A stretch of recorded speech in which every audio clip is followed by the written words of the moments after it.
Hello students, हमारा जो है तो सुश्रुत संहिता चल रहा है। सुश्रुत संहिता का सूत्र स्थान चल रहा है। तो हमने अब तक के 3 चैप्टर पढ़ लिए हैं। अब हम आज पढ़ेंगे चौथा चैप्टर सूत्र स्थान का, जो कि है प्रभाषणीयम अध्यायम। ठीक है, प्रभाषणीय मतलब इंटरप्रिटेशन, द इंटरप्रिटेशन मतलब जैसे कि हमने 3 अध्यायों में जो चीज़ें याद कर ली है, या फिर हम ये कह लें कि आयुर्वेद में हमने जो चीज़ें याद कर ली है उसका हमें अर्थ मालूम होना चाहिए। हमको एक एक चीज़ का मतलब पता होना चाहिए। ठीक है, इस अध्याय में यही सब चीज़ें बताई हुई है। उसके बाद में देखते हैं हम कि प्रभाषण का प्रयोजन, यानी प्रभाषण का प्रयोजन क्या है। ठीक है, तो देखो श्लोक नंबर 3 में दिया है,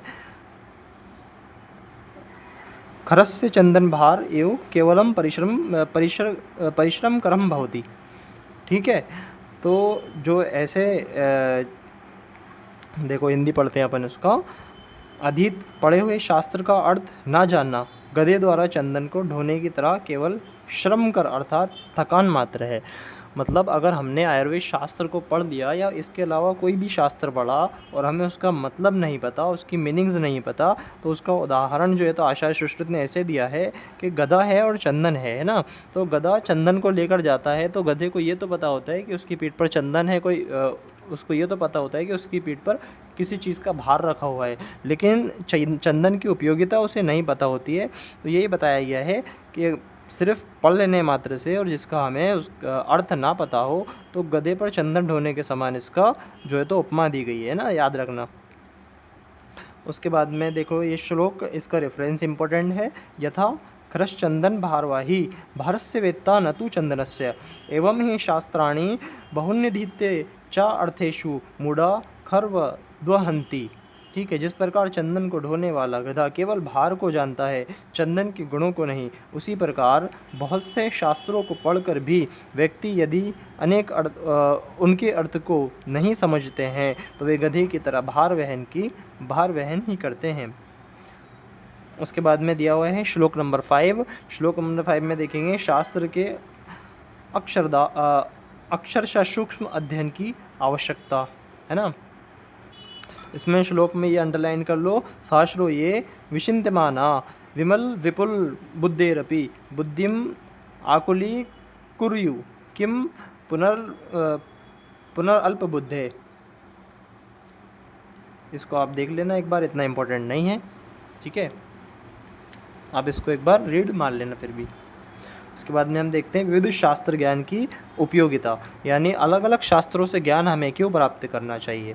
इसमें बताया गया एकम शास्त्रम धियानो न विद्याच्छा अस्त्र निश्चयम तस्माद् बहुश्रुतः शास्त्रम विजानीय या चिकित्सकः। यानी देखो बहुश्रुता को अंडरलाइन कर लें आप। एक ही शास्त्र का अध्ययन करने वाला व्यक्ति उस शास्त्र के गूढ़ अर्थ को पूर्णतः निश्चय पूर्वक नहीं समझ सकता, अतः बहुश्रुत चिकित्सक ही चिकित्सा शास्त्र को भली प्रकार जानने में समर्थ होता है। मतलब हमें किसी चीज़ का अगर ज्ञान प्राप्त करना है तो उसको अलग अलग शास्त्रों से पढ़ना होगा, अलग अलग शास्त्रों से समझना होगा, तब जाके हमें उसका सही प्रकार से ज्ञान प्राप्त होगा। बहुश्रुत मात्र होना निंदनीय है। ठीक है, तो इसका हम देखेंगे श्लोक नंबर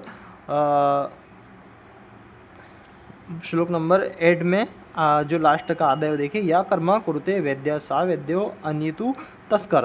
वास्तविक अर्थ में वैद्य फिजिशियन वो व्यक्ति कहलाता है इसने शास्त्र को गुरुमुख से में पढ़कर शास्त्र के अर्थ को अनेक बार समझा और कर्म अभ्यास किया। यानी क्या किया, पहले थ्योरेटिकल नॉलेज लिया, उसके बाद में प्रैक्टिकल किया, तथा उसके उपरांत चिकित्सा व्यवसाय में प्रवृत्त हुआ। इन गुणों से रहित चिकित्सक तस्कर है, क्वैक है ना, क्वैक वर्ड का यूज़ किया है, यानी अपन उसको आयुर्वेद में क्या बोल सकते, कुवैद्य बोल सकते हैं। ठीक है, उसके बाद में देखो तो श्लोक नंबर,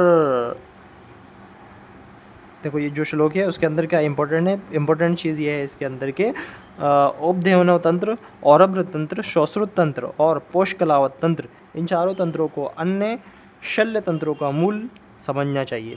ठीक है, तो इसमें इतनी चीज़ें इंपॉर्टेंट थी। अब हम नेक्स्ट लेक्चर में देखेंगे 5th अध्याय।